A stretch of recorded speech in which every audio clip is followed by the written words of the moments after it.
Good day to the viewers. I hope you've gone through the previous video of Chapter 1 Contemporary World Politics Class 12th CBSE and you have understood what the Cold War was. In this chapter, we shall be talking about the end of the Cold War and the reasons why it all happened. So broadly in this video, we shall be able to cover what exactly was the Soviet system and why did it fail, what was the role of Gorbachev in speeding up this disintegration of the Soviet Union and what really happened in the Soviet Union after the disintegration. There is a concept of shock therapy and we'll be talking about it in detail along with its consequences, and we will also like to find out if there was any tension or problems in that region of Soviet Union after the disintegration. One thing which is really important for us to understand is the relationship that India had with these countries after the disintegration of the Soviet Union. Now let us look at once more what was Cold War, and then we will come down to the fall of Berlin Wall. So Cold War basically was a time period during 1945 till 1991 when the entire world seemed to be divided into two poles, the NATO and the Warsaw Pact. The NATO was the capitalist group of countries headed by the US, and Warsaw Pact was the socialist group of countries headed by the USSR. Now in 1989, something really big happened which gave an indication to the world that probably we were close to the end of Cold War, and that was the fall of the Berlin Wall. What was this? So basically the two superpowers were trying to fetch more and more allies into their alliances. So in 1961, the German part was divided into two sections, the East Berlin and the West Berlin. There was almost a 150 kilometers long wall and it stood for almost 28 years. It represented the division of Berlin into the capitalist and the socialist groups. In the year 1989, this wall was brought down. That means it was broken on 9th of November 1989. And this marked the unification of the two parts of Germany and therefore the beginning to the end of the communist blocs. So therefore this bringing down of the Berlin Wall represented a symbolic end of the Cold War. Now having said this, let us very quickly come on to the topic of the Soviet system, that what was the Soviet system that eventually disintegrated and which led to the end of the Cold War. So in 1917, after the Russian Revolution, the Union of Soviet Socialist Republics were established. This bloc, the USSR, had a complete communist socialist theology, and the working of the economy was based on the ideology of communism. It was an egalitarian society. Egalitarian means where everybody was considered to be equal. The entire political system of the Soviet Union, it centered around the Communist Party. So the Communist Party was the only party in Soviet Union. There was no opposition and no other party was allowed. So we have already talked about the Warsaw Pact being signed by the Soviet Union, and it represented a socialist bloc where the Russia was the leader. That means the USSR was the leader. The Soviet economy was very well developed. They had a very complex communication network. They had very vast energy resources and very well developed communication and transport system as well. The minimum standard of living was ensured to all the citizens. So that was a kind of concept of egalitarian society. The basic facilities were subsidized for everyone. For example, health, education, child care and other welfare schemes. These were subsidized for everyone in the Soviet Union. there was hardly any unemployment because most of the means of production and distribution were owned by the state, and state took due care to provide employment to all and to provide the basic facilities, including the minimum standard of living, to all its citizens. Now, an obvious question is, if the Soviet system was so good, then why did it disintegrate? If the government was so good that the citizens were given all the facilities, all the employment and the basic necessities, then why did the system fail eventually? So now let us talk about the various limitations of this system. Despite the various provisions which the state ensured, the Soviet system over a period of time became very bureaucratic and authoritarian. So that made the life of the people living in that region very, very difficult.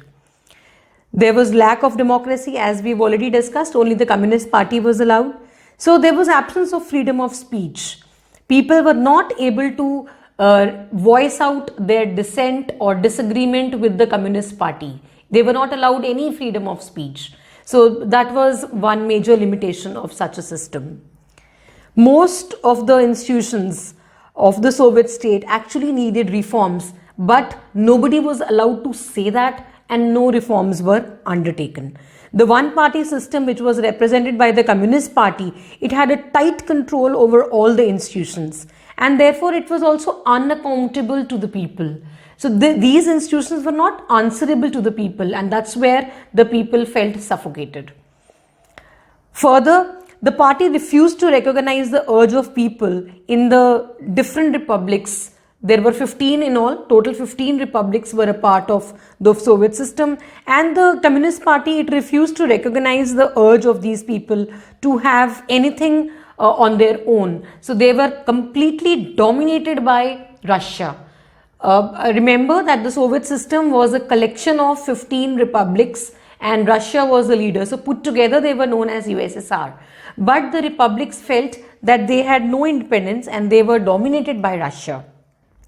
Now, also in this arms race during the Cold War, USSR had to match up with the availability of the sophisticated and new weapons with the US. That means the US and the USSR, everybody, both of the alliances would be, in this struggle to possess more new and sophisticated and deadly weapons. Now, in doing that, USSR was way ahead. It was developing great weapons, but they were spending a lot of money to develop these arms. They were actually spending so much of money that could have been used for economic development otherwise. Now, further, the Soviet Union had invaded Afghanistan in 1979. This was a topic which probably will come later again. So during this invasion of Afghanistan, Russia did win over Afghanistan, but definitely the money that they spent, it weakened the Soviet system. And lastly, I told you that the Soviet system provided employment to everyone. The wages therefore were also good enough and they were growing at a good pace.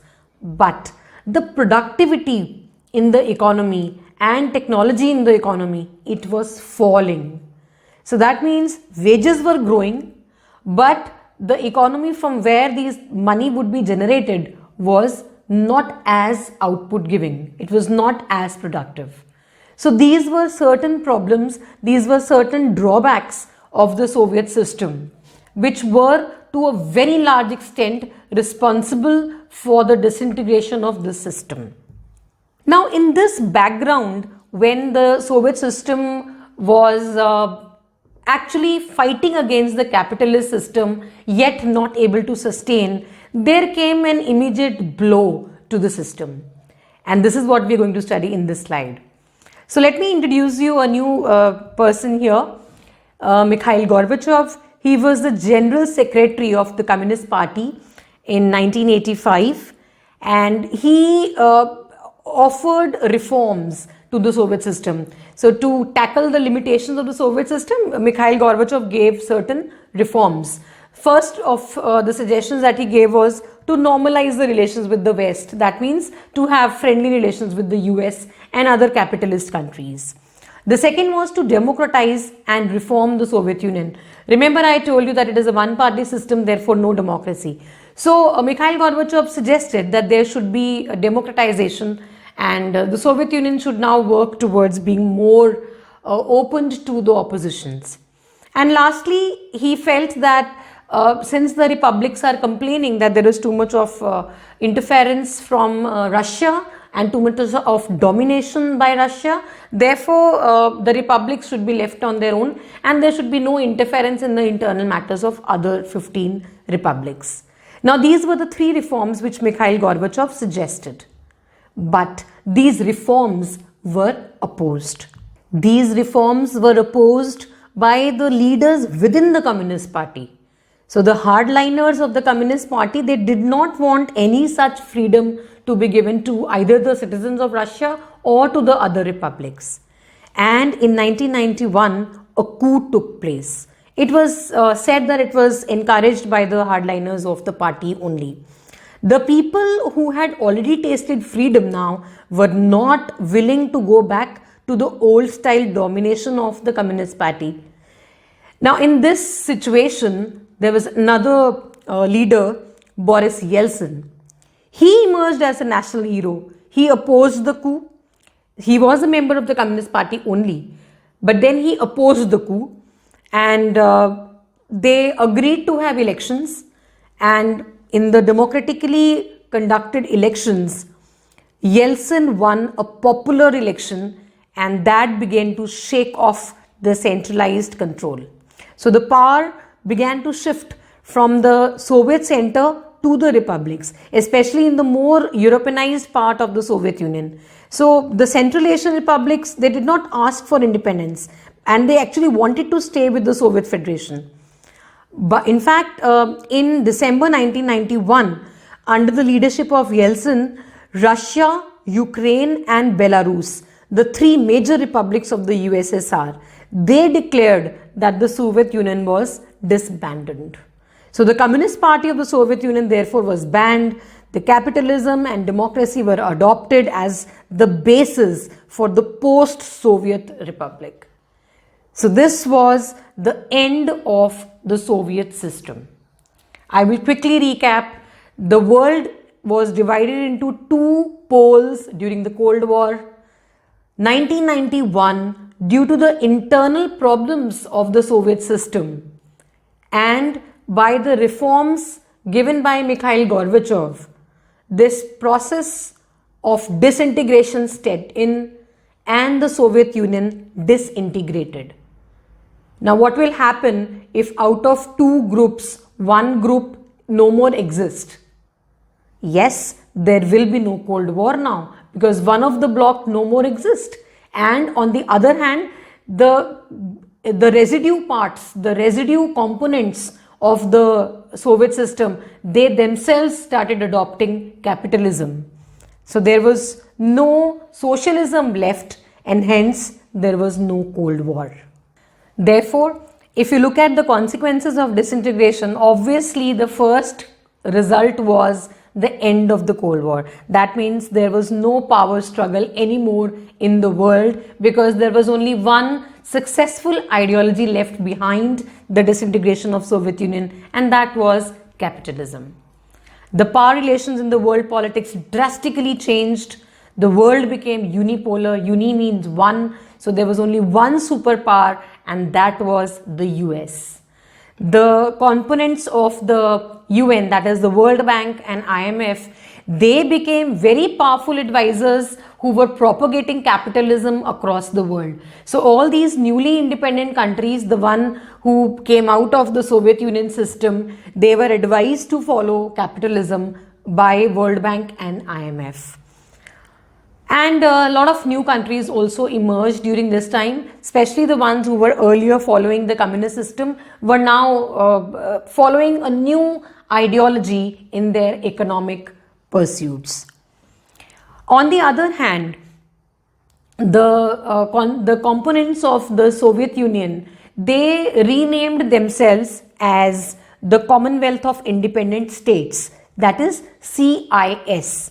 And the exclusion of these republics was an issue that was quickly solved by making them founding members of the CIS. So since the Soviet Union was not existing anymore, Russia converted all the former Soviet Union members into a group known as CIS. And even in the United Nations, since Soviet Union was a member of the UN, Russia was taken to be its successor. So Russia was accepted as the successor state of the Soviet Union, and it therefore inherited the Soviet seat in the UN Security Council as a permanent member. So now in today's time, one of the members who is actually changed member of the Security Council since the formation of the UN in 1945 is Russia. So Russia has taken over the seat of the Soviet Union. So was the shock therapy able to fulfill the promises which the people had thought it would? Well, no, it did not happen so. On the contrary, the shock therapy brought in ruin of the economy and the disaster upon the people of the entire region. In Russia, the large state-controlled industrial complex almost collapsed. Here, there were around 90% of the industries which were put on sale to the private individuals and companies. And since the restructuring was being carried out, the market forces were more dominant. That means it was a situation of a demand and supply. So the government could not get the price of these industries the way they wanted. In fact, this particular selling of all the industries in Russia was known as the largest garbage sale in history, because the valuable industries of Russia were undervalued and sold at throwaway prices. The value of the ruble also declined sharply, and the rate of inflation was very high. People lost all their savings. The collective farm system was disintegrated, so there was no food security anymore for people. The old system of social welfare was completely destroyed. Social welfare is a system of it is a feature of the socialist system, but now that the economy was following the capitalist system, so there was no place for social welfare. Further, a mafia emerged in most of these countries, and they started controlling many of the economic activities. So privatization also led to a lot of disparity amongst the people. There were some people who became very, very rich, and there were some poor who in fact became even more poor. Then it was believed that the capitalist system will bring in the democratic institutions. But unfortunately, the construction of these institutions were not given the priority at the same time. So while the economic transformation was happening, the political transformation did not really happen that well. And on top of that, the judiciary's independence was not established, and many of the countries it was not established. So broadly speaking, we may say that while the Russian and the Republic's economy was moving on from the socialist to the capitalist, it did not happen for the larger good of the people. So not everything that happened as a result of the transition was very positive. There were a lot of negative points also. Now I take you to another topic, which is a very important topic from the examination point of view. It can be asked in short and in long questions, and that is the tensions and conflicts. I am referring to the tensions and conflicts being witnessed by these republics after the disintegration of the Soviet Union. So we'll be talking about some of the areas where there was a lot of conflict. The first of them is in Russia, there were two republics, Chechnya and Dagestan. They saw violent successionist movement. So till now, Moscow was actually dealing with the Chechen rebels with military bombings. But now, since they were a capitalist democratic country, this use of bombs could not be justified on human rights ground. So therefore, they failed in handling the situation. The second area of conflict was in Central Asia, Tajikistan. Tajikistan witnessed a civil war that went on for about 10 years. That means from 1991 to 2001. And the region as a whole had many sectarian conflicts as well. The third area was in the Azerbaijan's province. So there were certain local Armenians there. They wanted to secede and join Armenia. But obviously this led to a lot of conflict. The next area which saw a lot of tension was Georgia. In Georgia, the demand for independence has come from two provinces, and it resulted into a civil war also. There were movements even against the existing regimes of Ukraine, Kyrgyzstan and Georgia. So a lot of areas of the republics, they witnessed a lot of tension and conflicts. Then in Eastern Europe, Czechoslovakia split very peacefully into two parts. So that was a very peaceful transition, but they did divide into Czech and Slovak. So both became two independent countries. But the most severe conflict took place in the Balkan republics of Yugoslavia.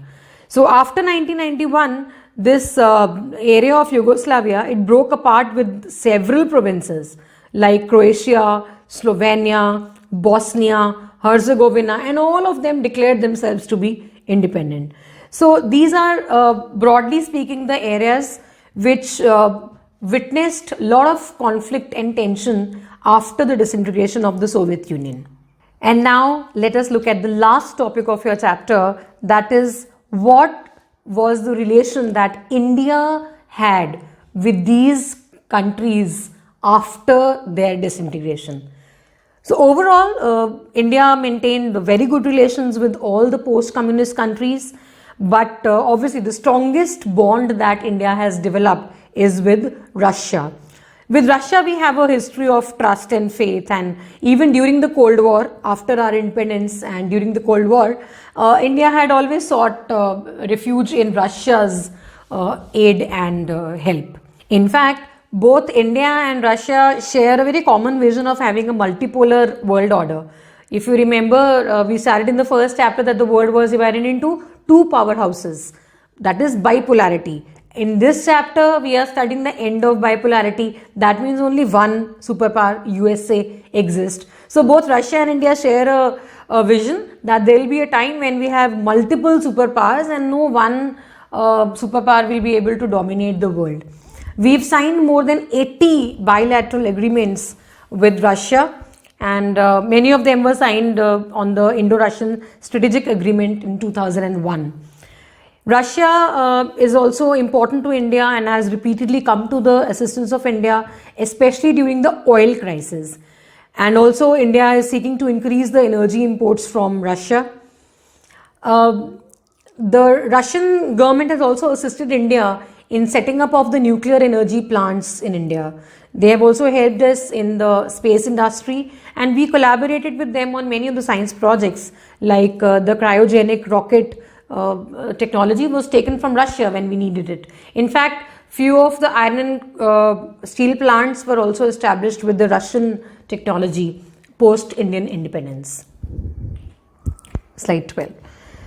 So well, students, I hope that after going through this video, you are thorough with the understanding of the situation which led to the end of bipolarity, the problems which were faced by Soviet Union, and the transition of the Soviet socialist model into a capitalist situation.